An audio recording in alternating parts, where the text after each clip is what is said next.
अब हमारे कोर्स में एक यौगिक है जिसे हम कहते हैं इथाइल अल्कोहल। इथाइल अल्कोहल, ठीक है। इथाइल अल्कोहल का एक नाम होता है इथेनॉल।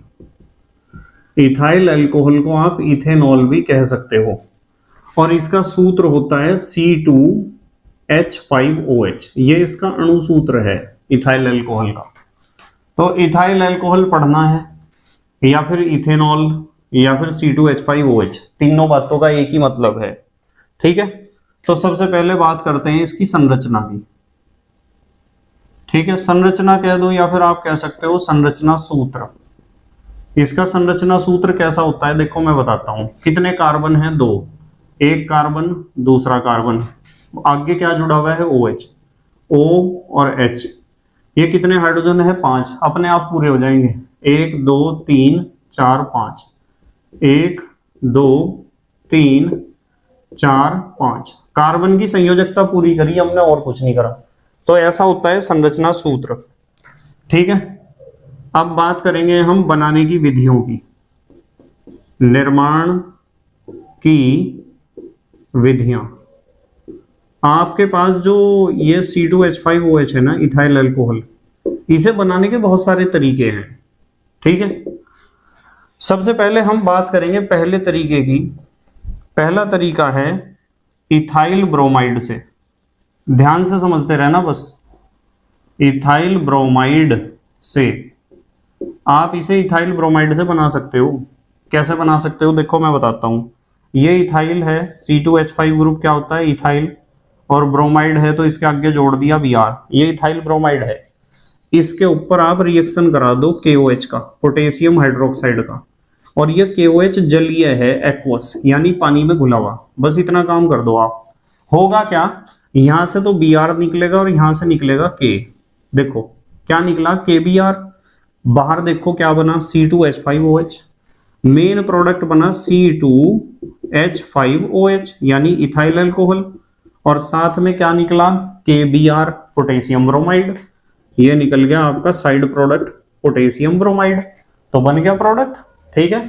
तो एक तो तरीका यह है बनाने का। दूसरा तरीका भी सिखाता हूं चलो आपको, क्योंकि एग्जाम में कोई सा भी क्वेश्चन आ सकता है ना। एग्जाम में कौन सा क्वेश्चन आएगा ये कंफर्म नहीं है, तो इसलिए हमें ज्यादा से ज्यादा तरीके सीखने होते हैं इन चीजों को बनाने के, ठीक है। एक तरीका होता है इथाइल एसीटेट से। इथाइल एसीटेट से, इथाइल एसीटेट से कैसे बनाते हैं देखो मैं बताता हूं। आपके पास इथाइल एसीटेट है CH3COO2H5, ये होता है इथाइल एसीटेट। ये इथाइल है और ये एसीटेट ग्रुप है CH3COOH।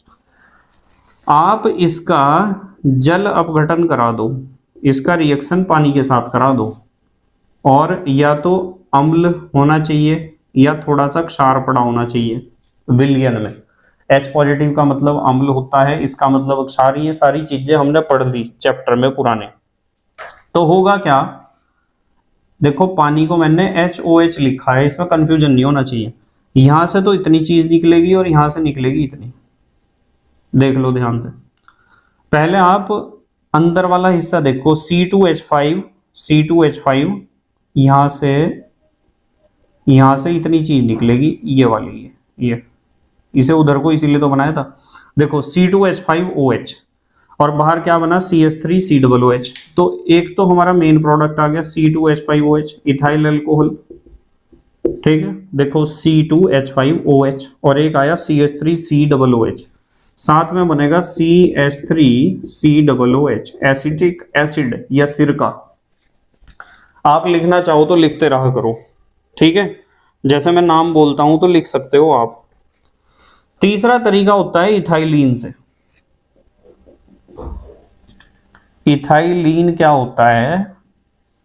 इथाइलीन ये होता है देखो, जिसे आप कहते हो ethene, CH2 double bond CH2, इसे एथीन कहो या इथाइलीन कहो। यदि इसके ऊपर आप जल का रिएक्शन करा दोगे ना, HOH का, और H2SO4 की उपस्थिति में, पानी का रिएक्शन सल्फ्यूरिक एसिड की उपस्थिति में कराओगे, तो ये कैसे जुड़ेगा? एक बॉन्ड टूट जाएगा, एक तरफ तो जुड़ेगा H, एक तरफ जुड़ेगा OH। बताओ क्या बना? CH3 CH3 single bond CH2OH, ये बना CH3 सिंगल बॉन्ड CH2OH। इसे आप ऐसे लिख सकते हो, देखो C2H5, या आप ऐसे लिख सकते हो C2H5OH, बन गया इथाइल अल्कोहल। आप CH3 CH2OH कह दो या C2H5OH कह दो, दोनों का मतलब इथाइल अल्कोहल ही तो है। तो एक तरीका ये हुआ इथाइल अल्कोहल बनाने का। जल्दी से पोज करके लिखो, लिख लिया बेटे? ठीक है। एक तरीका होता है किण्वन से, किण्वन कहते हैं फर्मेंटेशन को। किण्वन से बहुत सारी चीजें बनती हैं, बहुत सारी, जैसे शराब बनती है किण्वन से, जैसे ब्रेड, बन, रस्क, ये चीजें खाते हैं ना हम दूध के साथ, ये सब किण्वन से बनती हैं। और तो और भटूरों का जो हम मैदा तैयार करते हैं उसमें भी किण्वन वाला रिएक्शन होता है। ये जो किण्वन रिएक्शन होता है ना, इसमें CO2 गैस उत्पन्न होती है, CO2। और जब CO2 गैस निकलकर भागती है ना उड़कर, तो जहां जहां से भागेगी अपना रास्ता बनाएगी, इसलिए बहुत सारे छिद्र बन जाएंगे। इसीलिए आपने देखा डबल ब्रेड भी छिद्रित होता है, पोरस, ठीक है, होता है ना छिद्रित। और बन भी, और रस्क भी, और आपका भटूरों का जो मैदा या आटा आपने तैयार किया है वो भी, उनमें सब में खमीर उठता है ना, खमीर उठने को ही कहते हैं किण्वन या फर्मेंटेशन। ठीक है, मान लो आपके पास ये है C12H22O11, ये है सुक्रोज, सुक्रोज है, सुक्रोज माने चीनी। और आप इसका जल अपघटन करा दो, पानी के साथ इसका रिएक्शन करा दो। और ध्यान ये रखनी है कि सुक्रोज को जब पानी में घोल के रखोगे तो इसमें आपको यीस्ट डालना पड़ेगा, YEAST, एक फंगस होता है, एक फंजाई है यीस्ट। इसमें एक एंजाइम इन्वर्टेज जो होता है ना, इन्वर्टेज, ये इन्वर्टेज एंजाइम क्या करेगा, यीस्ट में पाया जाता है, ये इसका फर्मेंटेशन कर देगा सुक्रोज का, यानी चीनी के या शक्कर के घोल का। और इससे हमें दो चीजें मिलेंगी, एक तो मिलेगा C6H12O6 और दूसरा भी मिलेगा C6H12O6। अब कहोगे कि सर दोनों चीज तो एक जैसी है, नहीं, एक जैसी नहीं है। इनमें से एक तो होता है ग्लूकोज, अणुसूत्र एक जैसे होते हैं दोनों के, और एक होता है फ्रक्टोज, एक ग्लूकोज होता है, एक फ्रक्टोज होता है, ये दोनों चीज मिलेंगी। अब ग्लूकोज या फ्रक्टोज कोई सा भी आप उठा लो, C6H12O6, चाहे ग्लूकोज या फ्रक्टोज हो, चाहे दोनों हो, इसके ऊपर रिएक्शन करानी होती है एक एंजाइम की, जिसे हम कहते हैं जाइमेज। कौन सा एंजाइम है? जाइमेज एंजाइम। और ये जो जाइमेज एंजाइम है ये भी यीस्ट में ही मिलता है। यीस्ट एक फंजाई है, एक कवक है। और जब जाइमेज का इसके ऊपर रिएक्शन होता है तो अल्कोहल बनता है, दो अणु बनते हैं C2H5OH के, इथाइल अल्कोहल के, जो हमें बनाना था। और साथ में CO2 गैस निकलती है। और ये CO2 गैस जहां जहां से उड़ के जाएगी ना, अपना रास्ता बनाती जाएगी। और रास्ता बनाने से कार्बन कितने हैं? 6, 2, 2, 4, यहाँ 2 लिख दो। अब कार्बन बराबर हो गए, संतुलित हो गए, वहां वहां छिद्र करती चली जाएगी। ठीक है, तो ये होते हैं बनाने के तरीके इथाइल अल्कोहल के या इथेनॉल के। अब हम बात करेंगे इसके भौतिक गुण, कि ये जो इथेनॉल है या इथाइल अल्कोहल है, इसमें कौन कौन से फिजिकल प्रॉपर्टीज अर्थात भौतिक गुण पाए जाते हैं। ठीक है, वैसे तो बहुत सारे हैं। पहला गुण याद रखना है, ये रंगहीन होता है, रंगहीन व मीठी गंध वाला। ठीक है, और क्या है ये? द्रव, मीठी गंध वाला द्रव। पहला गुण तो ये याद रखना आपको। दूसरा गुण याद रखना है, इसका जो स्वाद होता है ना, स्वाद, इसका स्वाद बड़ा अजीब है, तीक्ष्ण, तेज, गला जलाने वाला, तीक्ष्ण कहते हैं तेज को। ठीक है, और इसकी जो फ्लेम है, ज्वाला लिख देता हूं, ज्वाला, इसकी जो ज्वाला है, जब जलाओगे, जब आग निकलेगी, जब फ्लेम निकलेगी, उसका रंग होगा हल्की नीली ज्वाला होती है इसकी, लाइट ब्लू कलर की, इसके अंदर से फ्लेम निकलती है जलते हुए, इथाइल अल्कोहल के अंदर से। ठीक है, अच्छा एक चीज और ध्यान रखनी है, ये जो है ना कार्बनिक विलायकों में घुलनशील होता है, तो आप लिख सकते हो कार्बनिक विलायकों, कार्बनिक विलायकों में विलय, विलय का मतलब क्या है, घुलनशील। तो ये चीजें ध्यान रखनी है आपको, ठीक है। ये हुए भौतिक गुण, जल्दी से पोज करके लिखो। अच्छा लिख लो, चलो अच्छा पोज करके पहले लिख लिया बेटे, ठीक है। अब हम बात करेंगे इसके रासायनिक गुणों की। रासायनिक गुण ध्यान से समझेंगे एक एक गुण को, रासायनिक गुण या केमिकल प्रॉपर्टीज। रासायनिक गुण में सबसे पहले बात करेंगे हम क्षार धातुओं से क्रिया। क्षार धातुओं से क्रिया। अब सवाल खड़ा हुआ कि सर क्षार धातु किसे कहते हैं, तो बेटे आवर्त सारणी में जो पहला वर्ग है ना, LiNaKRbCSFr, ये फर्स्ट ग्रुप जो आवर्त सारणी में है LiNaKRbCSFr, ठीक है। Lithium, sodium, potassium, rubidium, caesium, francium, ठीक है। ली, ना, की, रूबी से फ्रेंडशिप, ये शॉर्ट ट्रिक है याद करने की। इन सबको कहते हैं क्षार धातु। फिर अगला सवाल खड़ा हुआ कि सर क्यों कहते हैं क्षार धातु, क्योंकि इनके ऑक्साइड और हाइड्रोक्साइड प्रबल क्षार होते हैं।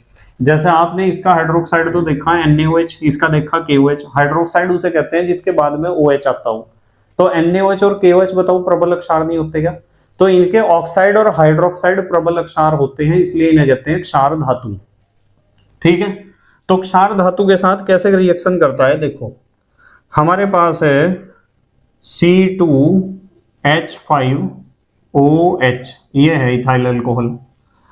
इनमें से एक धातु उठा लो, सोडियम उठा लो, बहुत फेमस है। सोडियम जब रिएक्शन करेगा तो सोडियम यहाँ हाइड्रोजन के ऊपर रिएक्शन करेगा। आप जब विद्युत रासायनिक श्रेणी देखोगे ना, तो विद्युत रासायनिक श्रेणी से आपको एक बात पता चलेगी कि हाइड्रोजन से ऊपर है सोडियम, और जब हाइड्रोजन से ऊपर है सोडियम तो सोडियम हाइड्रोजन को उसकी जगह से हटा देगा, पक्की बात है। और हटा देगा तो क्या बनेगा, C2H5ONa और साथ में H। अब H को ऐसे तो लिख नहीं सकते हम ऐसे लिखेंगे, चलो हाफ H2, ये हाइड्रोजन गैस निकलेगी, ठीक है। आपको हाफ H2 नहीं लिखना तो सारी रिएक्शन को 2 से गुणा कर देना बस, जैसे किताबों वाले छाप के रखते हैं वैसे ये बिल्कुल सही है रिएक्शन। तो इसमें जो बनाना ये, इसे कहते हैं सोडियम इथॉक्साइड, ये सोडियम साल्ट है, ठीक है। क्या है ये, सोडियम इथॉक्साइड है, चलो लिख देता हूं सोडियम इथॉक्साइड।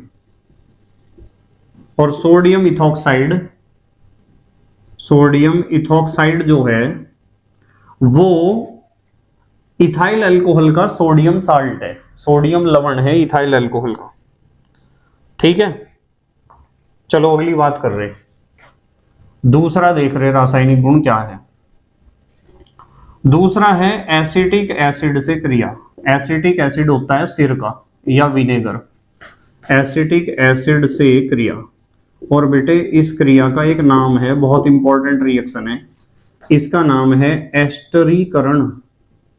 एस्टरीकरण कहते हैं इसे, और एग्जाम में बहुत ज्यादा पूछी जाती है रिएक्शन एस्टरीकरण। इंग्लिश में कहते हैं एस्टरीफिकेशन। कैसे रिएक्शन होगा ध्यान से देखना जरा, एस्टरीकरण या एस्टरीफिकेशन।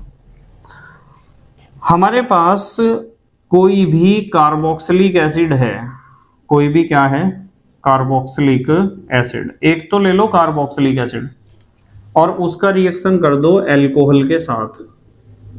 कार्बोक्सिलिक एसिड का रिएक्शन जब भी अल्कोहल के साथ करते हैं ना तो एस्टर बनता है, एस्टर। अब एस्टर पता क्या होता है, ये होता है RCOR, इसे कहते हैं एस्टर।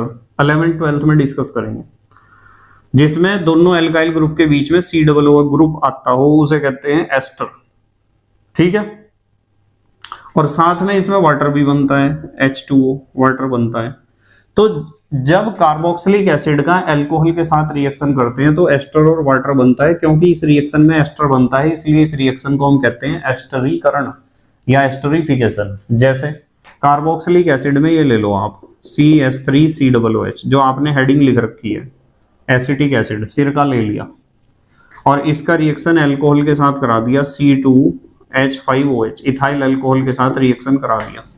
तो रिएक्शन कराओगे तो यहां से तो निकलेगा H और यहां से निकलेगा OH। बड़ी अजीब बात है, ठीक है, यहां से H यहां से OH, तो H2O निकल जाएगा, यहां बनेगा CH3COO C2H5, CH3COO C2H5। देखो एल्काइल ग्रुप बीच में COO, एल्काइल ग्रुप बीच में COO, और HOH जो निकला है वहां से आप इसे ऐसे लिखोगे H2O, ये H2O तो बनना ही था, यहां से H और यहां से OH, H2O बन गया। एल्कोहल एसिड होता है, एल्कोहल का नेचर भी एसिडिक होता है, ध्यान रखना। कार्बोक्सिलिक एसिड से ज्यादा स्ट्रॉन्ग एसिड है, इसलिए यहां से H निकल रहा और यहां से OH। बच्चे सोचते हैं C2H5OH की शक्ल देखते ही सोचते हैं कि इसमें तो OH है, ये तो बेस होगा। नहीं, वो एसिड की तरह बिहेव करता है, ठीक है, भले ही वीक एसिड हो। समझ में आई ना बात, क्या बना, एस्टर। और एक चीज और भी है, आपको पता चल गया, ये तो है हमारे पास एसिटिक एसिड, ये तो एसिटिक एसिड है सिरका, और ये है इथाइल अल्कोहल, इथाइल अल्कोहल या इथेनॉल, और ये है इथाइल एसीटेट, इसका नाम होता है इथाइल एसीटेट, ठीक है। और ये जो ऊपर बना ना सोडियम इथॉक्साइड, ये एक लवण है, साल्ट। जब भी कोई अल्कोहल क्षार धातु से रिएक्शन करता है तो क्षार धातु का लवण बनता है, अल्कोहल का धातु वाला लवण, ठीक है। इसके अलावा भी बहुत सारी रिएक्शन हमारा इथाइल अल्कोहल दिखाता है। हमारे पास एनसीईआरटी में यही 2 रिएक्शन हैं, पर आपको जो पीडीएफ नोट्स में दे रहा हूं उस नोट्स में आपको बहुत सारे रिएक्शन मिल जाएंगे, ठीक है, जो हमें याद करने हैं। जल्दी से पोज करके लिखो, आप पोज करके लिखो, लिख लिया बेटे, ठीक है। चलो मैं आपको रिएक्शन करा ही देता हूं जिससे रिएक्शन की थोड़ी प्रैक्टिस हो जाए। अब हम सीखेंगे रिएक्शन विद अमोनिया। अमोनिया के साथ कैसे रिएक्शन करता है, देखो ये है C2H5OH और इसका रिएक्शन NH3 को देखो मैं कैसे लिख रहा, NH3 को ऐसे लिख सकते हो आप HNH2, अमोनिया है NH3 है, तो यहां से OH निकलेगा और यहां से निकलेगा H, क्या निकला ये H2O, ये H2O निकल गया साइड प्रोडक्ट, मेन प्रोडक्ट आया C2H5NH2, C2H5NH2, ठीक है। C2H5 2 कार्बन है तो इथाइल और NH2 है तो एमीन, इथाइल एमीन, IUPAC में इसे कहते हैं इथेनामाइन। तो इथाइल एमीन बनता है जब ये अमोनिया से रिएक्शन करता है। नंबर 4 पे हम देखते हैं हेलोजन एसिड जो होते हैं ना, हेलोजन एसिड ऐसे होते हैं HX से क्रिया, यानी रिएक्शन विद हेलोजन एसिड। देखो HX ऐसे होते हैं जैसे HCl, HBr, HI, ये सब HX है। इनके साथ कैसे रिएक्शन करता है, देखो अल्कोहल, ये है C2H5OH और इसका रिएक्शन आप HCl के साथ करा दो। जब HCl के साथ कराओगे, जिंक क्लोराइड होना चाहिए निर्जल, डिहाइड्रेटिंग एजेंट है, यहां से OH और यहां से H निकल जाएगा। देखो क्या निकला यहां भी H2O और C2H5Cl बन गया, C2H5Cl, इसे कहते हैं ethyl, C2H5 ethyl Cl chloride, ethyl chloride, ठीक है। अच्छा, एक रिएक्शन बहुत बढ़िया है, एग्जाम में बहुत पूछी जाती है, PCl5 से क्रिया। हमें देखना है कि अल्कोहल फास्फोरस पेंटाक्लोराइड से कैसे रिएक्शन करता है। बहुत बढ़िया रिएक्शन है, बच्चों के कभी समझ में नहीं आती। अल्कोहल है C2H5OH, ऐसे लिखा मैंने, बॉन्ड दिखा दिए दोनों तरफ के। जब इसके ऊपर PCl5 का रिएक्शन हम कराते हैं ना, फास्फोरस पेंटाक्लोराइड है, फास्फोरस पेंटाक्लोराइड, तो कितने Cl है, 5। ऑक्सीजन के दोनों तरफ के बॉन्ड टूट जाते हैं, कितने Cl है, 5। एक Cl इधर जुड़ता है, एक Cl इधर, और बीच में ये P भी जुड़ता है और तीनों Cl जुड़ते हैं। तो ये तो बना C2H5Cl, ये बना POCl3 और ये बना HCl। तो C2H5Cl ऊपर भी बना था, प्लस POCl3 बनेगा, POCl3 और साथ में बनेगा HCl। ठीक है, ये रिएक्शन बच्चों के समझ में नहीं आती, वैसे ज्यादातर बच्चे रिएक्शन में रट्टा ही मारते हैं। छठे नंबर पे हम सीखते हैं, ये भी एग्जाम में क्वेश्चन आता है बहुत ज्यादा, कंसंट्रेट H2SO4 से क्रिया। ये जो हमारा इथाइल अल्कोहल है या इथेनॉल, ये कंसंट्रेट H2SO4 से कैसे क्रिया करता है, ध्यान से देखना। ये हमारे पास है C2H5OH और ये है C2H5OH को उल्टा करके लिख रहा हूं मैं। ठीक है, C2H5OH को उल्टा करके लिख दिया और हमने कंसंट्रेट H2SO4 के साथ इसे गर्म करना है। और यदि आप 140 डिग्री C पर गर्म करोगे ना, तो एक तरफ से H निकल जाएगा, एक तरफ से OH। ऐसे क्या निकलेगा, H2O। 140 पर ऐसे होता है reaction, C2H5O C2H5, C2H5 single bond O single bond C2H5 बनता है। इसे कहते हैं डाई इथाइल ईथर। दोनों तरफ इथाइल है ना, बीच वाले ऑक्सीजन को ईथर कहते हो आप, इसका नाम है डाई इथाइल ईथर।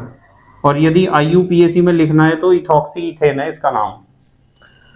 पर यदि आप इसे 160 या 170 पे गर्म करोगे, देखो CH3 सिंगल बॉन्ड CH2OH है, C2H5OH को ऐसे लिखा मैंने। अब आप इसे कंसंट्रेट H2SO4 के साथ गर्म कर रहे हो 160 से 170 डिग्री C पर, तो यहां से H और यहां से OH निकलता है, एक ही अणु में से निकल जाता है H2O। फिर दो अणुओं की जरूरत नहीं, क्योंकि ज्यादा गर्म कर दिया। तो यहाँ क्या बचा जब H निकल गया, CH2। तो यहाँ तो लिखेंगे CH2, बीच में डबल बॉन्ड इसलिए आएगा क्योंकि एक संयोजकता इधर से कम हुई, एक इधर से, और यहाँ भी CH2। तो CH2 डबल बॉन्ड CH2 बनता है, जिसे हम कहते हैं 2 कार्बन है तो एथ और डबल बॉन्ड है तो ईन, एथीन या इथाइलिन भी कहते हैं इसे, या एथिलीन भी कहते हैं। सामान्य नाम इसके अलग अलग तरह के हैं। ठीक है, तो 140 पे गर्म कर रहे तो क्या हो रहा, 160-70 पे गर्म कर रहे तो क्या हो रहा, दोनों बातें पता होनी चाहिए। जल्दी से पोज करके लिखो। लिख लिया बेटे? ठीक है। इसी तरीके से एल्यूमिना, एल्यूमिना होता है Al2O3। यदि आप एल्यूमिना के साथ इसका रिएक्शन देखना चाहते हो तो एल्यूमिना भी कंसंट्रेट H2SO4 की तरह ही डिहाइड्रेटिंग एजेंट होता है, यानी वो भी पानी ही निकालता है बाहर, H2O ही निकालता है। अब देखो, मान लो मेरे पास ये C2H5OH है, C2H5OH, और यहां मैंने उल्टा लिख दिया C2H5OH, और आप इसे गर्म कर दो एल्यूमिना के साथ। यहां लिखता हूं, आपने 250 डिग्री C पर एल्यूमिना के साथ गर्म कर दिया, तो ऐसा करने से यहां से H निकलेगा एक तरफ से कहीं से भी, और एक तरफ से OH, ये निकल जाएगा -H2O। ठीक है, क्या निकलेगा, H2O निकल जाएगा। मेन प्रोडक्ट आ जाएगा C2H5, C2H5O C2H5। अभी नाम आया था इसका डाई इथाइल ईथर या इथॉक्सी इथेन। पर यदि आप CH3 single bond CH2OH ethyl alcohol को 360 डिग्री C पर गर्म कर दो एल्यूमिना के साथ, तो अब आपको पानी निकालने के लिए 2 अणुओं की आवश्यकता नहीं है, एक ही अणु में से H और OH निकल जाएगा। ये निकल गया H2O, और यहाँ क्या बचा, H निकलने के बाद CH2 और डबल बॉन्ड CH2, ये बन जाएगा इथाइलिन या एथीन या एथिलीन। ऐसे होती है रिएक्शन। ठीक है, इनकी प्रैक्टिस जितना करते रहो ना, उतनी प्रैक्टिस होती रहती है।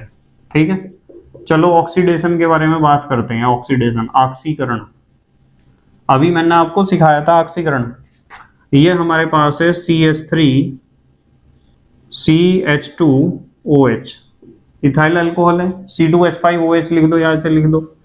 जब आप इसका ऑक्सीडेशन करोगे ना, K2Cr2O7 प्लस H2SO4 से इसका ऑक्सीडेशन करो, जब आप इसका ऑक्सीडेशन करोगे तो ये ऑक्सीजन यहाँ से और यहाँ से हाइड्रोजन को उठा लेगा, HHO, ये निकल जाएगा H2O, यहाँ बचेगा CH3CHO। CH3CHO को हम कहते हैं एसीटल्डिहाइड या इथेनॉल, पीछे मैंने लिखवाया भी नाम इसके। यदि इसका एल्डिहाइड का भी आप ऑक्सीडेशन कर दो ना, K2Cr2O7 प्लस H2SO4 की सहायता से, ये देता है नवजात ऑक्सीजन। ये नेसेंट ऑक्सीजन इसी से ही मिलती है जब ये दोनों रिएक्शन करते हैं आपस में, तो ये ऑक्सीजन इसमें जुड़ जाएगी और ये बन जाएगा CH3COOH। ठीक है, COOH, एसिटिक एसिड या सिरका या विनेगर या इथेनोइक एसिड।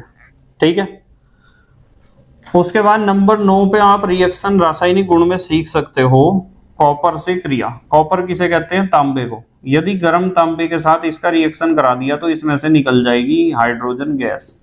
कॉपर जो है ना, हाइड्रोजन गैस को निकाल देता है। CH3 सिंगल बॉन्ड CH2OH, ये है हमारा। ठीक है, आप इसे कॉपर के साथ गर्म कर दो, तो कॉपर के साथ जब गर्म करोगे तो यहां से H और यहां से H निकल जाएगा, ये निकल गई हाइड्रोजन गैस। CH3C, एक H बचेगा O, ये बन जाएगा CH3CHO। CH3CHO का नाम पहले भी आया था, एसिटल्डिहाइड या इथेनॉल। ठीक है, ये रिएक्शन आपको याद रखनी है, ये रासायनिक गुण याद रखने हैं। जल्दी से पोज करके लिखो। आप लिख लिया बेटे? ठीक है, अब हम बात करते हैं इथाइल अल्कोहल के उपयोग की, कि इथाइल अल्कोहल कहां कहां प्रयोग किया जाता है दैनिक जीवन में। ठीक है, नंबर 1 पहला है परिशोधित स्प्रिट बनाने में। परिशोधित स्प्रिट बनाने में, स्प्रिट बहुत ज्यादा यूजफुल है ना। ठीक है, इसमें पता क्या होता है, परिशोधित स्प्रिट में 95% तो होता है C2H5OH यानी अल्कोहल, और 5% इसमें मिला लो आप पानी, 100% हो जाएगा ना पूरा। ये होता है परिशोधित स्प्रिट, 95% अल्कोहल, 5% पानी। दूसरा इसका उपयोग है, ये कार्बनिक विलायक का काम करता है। कार्बनिक विलायक के रूप में, तो हम कार्बनिक विलायक के रूप में भी इसका प्रयोग करते हैं। तीसरा, औषधियों के निर्माण में, तो दवाइयां बनाने में बहुत ज्यादा प्रयोग होता है, चाहे खांसी की दवाई हो या बहुत सारे टॉनिक हो, इसमें भी हम प्रयोग करते हैं इसका। और बेटे ये जो चौथा उपयोग है, कहीं भी लिख देना चाहिए, इसे हर जगह काम करेगा, सभी बीमारियों का इलाज है। किसी भी यौगिक के उपयोग में लिख सकते हो आप। प्रयोगशाला में अभिकर्मक, प्रयोगशाला में अभिकर्मक के रूप में, तो प्रयोगशाला में अभिकर्मक के रूप में भी इसका प्रयोग किया जाता है। ठीक है, अच्छा, एक इसका उपयोग है पावर अल्कोहल में। पावर अल्कोहल पता क्या होता है? जब पेट्रोल में अल्कोहल मिला के हम प्रयोग करते हैं, पेट्रोल माने गैसोलीन जिनसे गाड़ी चलती है, स्कूटर, मोटरसाइकिल, पावर अल्कोहल में, उसमें जो है ना लगभग 5 से 20% तक आप अल्कोहल मिला दो पेट्रोल में, इंजन में सही काम करेगा, कोई दिक्कत नहीं होगी। उसे कहते हैं पावर अल्कोहल। पावर अल्कोहल बनाने में भी इसका प्रयोग होता है, और एक इसका शराब बनाने में प्रयोग होता है। शराब जो है अल्कोहल से ही तो बनती है। ठीक है, और एक होता है इसका उपयोग, जो जीव अनुरूप होते हैं ना, जीव अनुरूप, सोच रहे होंगे कि सर क्या होते हैं जीव अनुरूप। अनुरूपों लिखता हूं के परिरक्षण में, जो आपकी बायोलॉजी की लैब होती है ना, उसमें जो बहुत सारे जीव जंतुओं के सैंपल रखे हुए होते हैं, ठीक है, उन्हें सड़ने से बचाने के लिए अल्कोहल में रख दो, सड़ने के ही नहीं है, जो के त्यों रहेंगे। उन्हें कहते हैं जीव अनुरूप। जल्दी से पोज करके लिखो आप। लिख लिया बेटे? ठीक है।